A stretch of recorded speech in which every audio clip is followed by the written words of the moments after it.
लोग कहते हैं सियोर वाले महाराज जी बताते हैं 1 पुष्प चढ़ा, सियोर वाले महाराज कहते हैं 2 लोटा जल चढ़ा, सियोर वाले महाराज कहते हैं 5 काली मिर्ची चढ़ा, सियोर वाले महाराज कहते हैं इतना सा गन्ने का रस लेकर तुलसी के क्यारे में डाल दो, इतना सा ये भाग लेकर भगवान का पूजन कर दो, तिल्ली का ये भाग ले लो, तो गेहूं के 11 दाने ले लो, 21 दाने ले लो।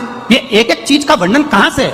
ये हमारे पुराणों में सब लिखा है कि 10 पुष्प चढ़ाने का फल ये हुआ कि 9 रथ निकलने के बाद 10वां रथ निकला और उससे जो बालक आया उसका नाम दशरथ हुआ, वो राजा अज को प्राप्त हुआ। अब लोग कहते हैं कि अभिषेक का वर्णन भगवान कृष्ण ने एक एक रानी के साथ में 11 दिन तक शंकर भगवान का अभिषेक करा, इसलिए भगवान कृष्ण के घर में एक एक रानी से 11 संतान हुई, 10 बेटे 1 बेटी, 1,77,186 भगवान कृष्ण के बच्चे हुए। ये शिव जी की कृपा से। आप कितने दिन अनुष्ठान कर रहे हो, आप कितने दिन जल चढ़ा रहे हो, आप कितने लोटा जल चढ़ा रहे हो, आप कितना गेहूं का दाना चढ़ा रहे हो, आप कितना चावल का दाना चढ़ा रहे हो, आप कितनी बेलपत्र समर्पित कर रहे हो। कई बार हम शिव पुराण के अंदर बता देते हैं कि बेलपत्री ऐसे चढ़ाना, पत्ती का मुंह ऐसा रखना, डंडी का मुंह कैसे रखना, मुंह का ऐसा दाना चढ़ाना। ये आपको कुछ ना कुछ तो प्रदान करता होगा, कुछ तो देता होगा, उसका फल मिलता जरूर है, मिलेगा। रावण को अहंकार था, लंकाधिपति रावण को अभिमान, अयोध्या का राज्य मेरा होना चाहिए। रावण पहुंच गया अयोध्या का राज्य पाने के लिए, ललकारने के लिए राजा अज को, अयोध्या के राजा अज को ललकारने के लिए आवाज लगाई। द्वारपालों ने कहा वो शिव जी की पूजन कर रहे हैं, शिव की पूजन कर रहे हैं। हाँ, रावण को लगा कि सारे पृथ्वी का राज्य मेरा हो गया, सारे देवताओं का राज्य मेरा हो गया, केवल अयोध्या मेरी नहीं हो पा रही है। इसमें ऐसी राजा आज पूजन कौन सी करता है कि अयोध्या पे मैं विजय प्राप्त नहीं कर पा रहा। कुछ तो तुम्हारी धर्म पत्नी ऐसा व्रत करती है जिसके कारण बाल बांका नहीं हो पा रहा। कुछ तो तुम्हारे अंदर भगवान की ऐसी दृष्टि है कि दुनिया तुम्हारा पांव खींचकर नीचे फेंकना चाहती है और भोलेनाथ ने हाथ पकड़कर तुम्हें ऊपर उठा रखा है। कुछ तो है तुम्हारे साथ में, कुछ तो है। तो कई लोग कह देते हैं इतना बड़ा एक्सीडेंट हुआ बच गए, इतना बड़ा एक्सीडेंट हुआ बच गए। समझो क्यों बच गए? जरूर उसने तुम्हारा हाथ पकड़ कर रखा है। सारी दुनिया पांव पकड़कर पीछे खींच रही है, सारी दुनिया चाहती है कि तुम हारो, सारी दुनिया चाहती है कि तुम नीचे गिरो, सारी दुनिया चाहती है कि तुम आगे ना बढ़ पाओ, पर कोई तो है तुम्हारे साथ में, कोई तो एनर्जी है तुम्हारे साथ में, कोई तो बल है तुम्हारे साथ में जो तुम्हें गिरने नहीं दे रहा। वो बल राजा रावण कहता है भगवान उस अयोध्या के द्वारपालों से मुझे देखना है कि आज अयोध्या का राजा आज कौन सी पूजन कर रहा है। शंकर की ऐसी कौन सी पूजन है जो अयोध्या मेरी नहीं हो पा रही है? शिव की ऐसी कौन सी आराधना है जो अयोध्या मेरी नहीं हो पा रही है? राजा आज के पूजन कक्ष में मुझे लेकर चलो। द्वारपाल राजा आज जिस जगह पर शंकर जी को 10 पुष्प समर्पित करते थे उस जगह पर लेकर रावण को खड़ा कर दिया। रावण देख रहे थे, राजा अज ने त्रिपुंड लगा रखा है, 12 तिलक कर रखे हैं। राजा अज हाथ जोड़कर भगवान की पूजन कर रहा था। एक एक पुष्प राजा अज शिव जी को समर्पित कर रहा था। कभी गौरा रानी की जगह पर, कभी अशोक सुंदरी की जगह पर, कभी गणेश जी की जगह पर, कभी षडानंद कार्तिकेय जी की जगह पर, कभी उस जया विषहरा शामड़ी बारी दौतली देव का स्मरण कर कर शिव पर जल चढ़ाते हुए पुष्प चढ़ा रहे थे राजा अज। अब राजा अज फूल चढ़ाते चढ़ाते राजा अज ने तुरंत हाथ में अंजलि में जल लिया और जल लेकर आंख बंद कर कर राजा अज ने वो जल पीछे फेंक दिया। रावण विद्वान था, बहुत बड़ा विद्वान था रावण।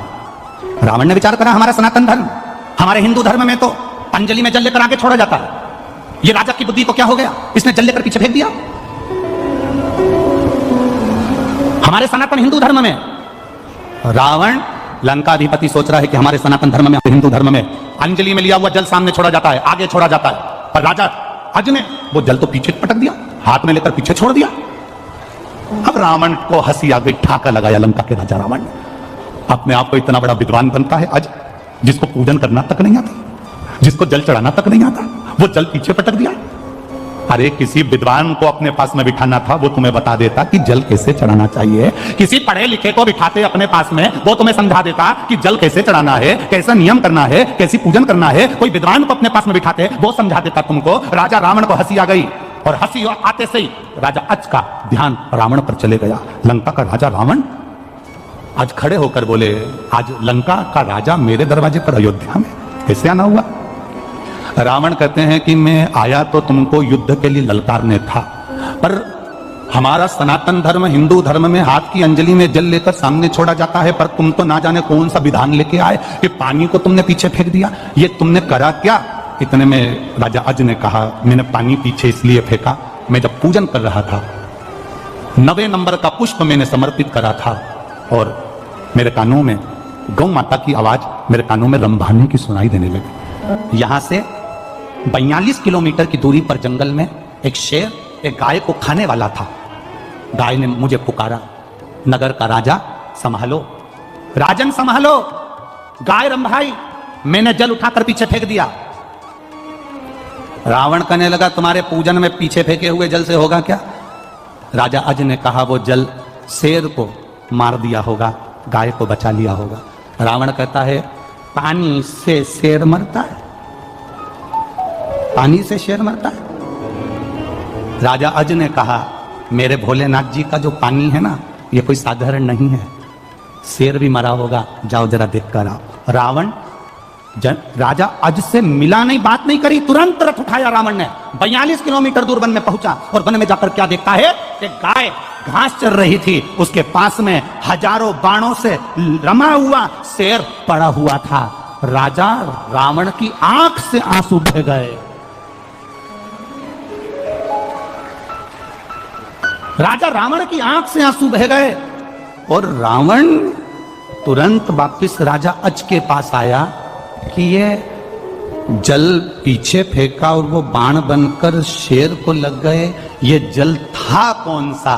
तब बाबा राजा अज ने कहा ये जल साधारण नहीं, शंकर की पूजन में जो जल चढ़ता है वो ना जाने कितने बाणों के बराबर हो जाता है और जीव की रक्षा कर लेता है। रावण ने राजा अज के हाथ जोड़े, राजा अज को रावण ने हाथ जोड़कर नमन कर कर कहा कि अब मैं जा रहा हूं। क्यों महाराज, आप तो मुझे ललकारने आए थे। राजा रावण ने विचार करा जिसका केवल पानी हजारों बाणों के बराबर हो जाता है, अगर इससे युद्ध लड़ लिया तो रावण तो 1 मिनट में निपट जाएगा, इसलिए मुझे युद्ध नहीं करना, मैं नहीं लड़ सकता।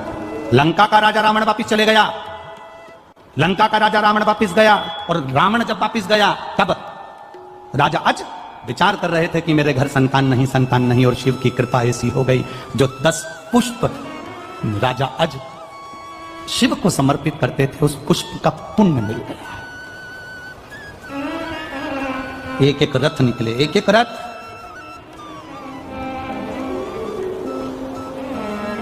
नौ रथ पूरे हुए, 10वां रथ आया, इसलिए नाम क्या पड़ा? जम के बोलो जरा, दशरथ। साधारण है क्या दशरथ जी का चरित्र? जब बहुत व्याधियों में कोई प्रशासनिक व्याधियां हैं, प्रशासन से जुड़ी हुई परेशानियां हैं, कोर्ट अदालत प्रशासन आदि से जुड़ी जितनी व्याधियां होती हैं, परेशानियां होती हैं, उससे निवारण के लिए अभिषेक शिव महापुराण की कथा कहती है कि शंकर भगवान पर काली तिल चढ़ाकर जल चढ़ाया जाता है तो उसका जो फल है ये व्याधियों से मिटा जाता है। एक बात और याद रखिए, अदालत से पीछे ही नहीं छूट रहा और अपने को लग रहा है कि ये प्रशासनिक कार्य अदालत में कचहरी में ये केस चल रहा है, छूट ही नहीं रहा है। बहुत भगवान कुछ ऐसा कृपा करे, विजय प्राप्त हो और हम जीतें और ये टेंशन से मुक्त हो। तो कुछ दाने काली तिल के बेलपत्री के वृक्ष के नीचे पार्थिव लिंग का निर्माण कर कर भी चढ़ाया जाए, ज्यादा बार नहीं, कम से कम 2 या 3। शिवरात्रि हर महीने आता है, प्रत्येक महीने शिवरात्रि होती है। रात्रि के समय पर जाकर बेलपत्री के वृक्ष के नीचे आपको तिल का दाना नहीं चढ़ाना है। दोपहर के समय, सुबह के समय, शाम के समय, प्रदोष काल के समय या सुबह, जैसा भी आपको समय मिले उसके अनुसार आप बेलपत्री के वृक्ष के नीचे पार्थिव लिंग का छोटा सा निर्माण कर कर तिल के दाने समर्पित कर कर उस शिवलिंग को विसर्जन कर।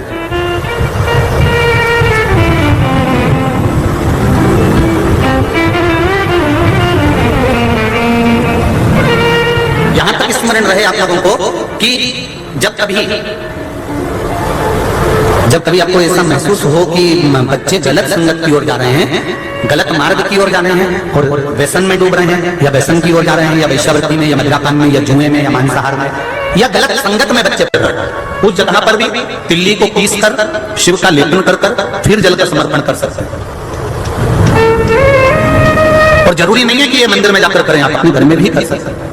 उससे भी परिवार में स्नेह बढ़ता है, संगत जो गलत हो रही है उसको छूट जाता है। आप लोग रोज जो शिव जी को जल चढ़ाने जाते हैं, शंकर भगवान को जल चढ़ाते हो, प्रतिदिन शिव मंदिर में जाते हो, तो भगवान शंकर को जब जल समर्पित करते हो तो ये शिव जी का अभिषेक ही तो है प्रतिदिन।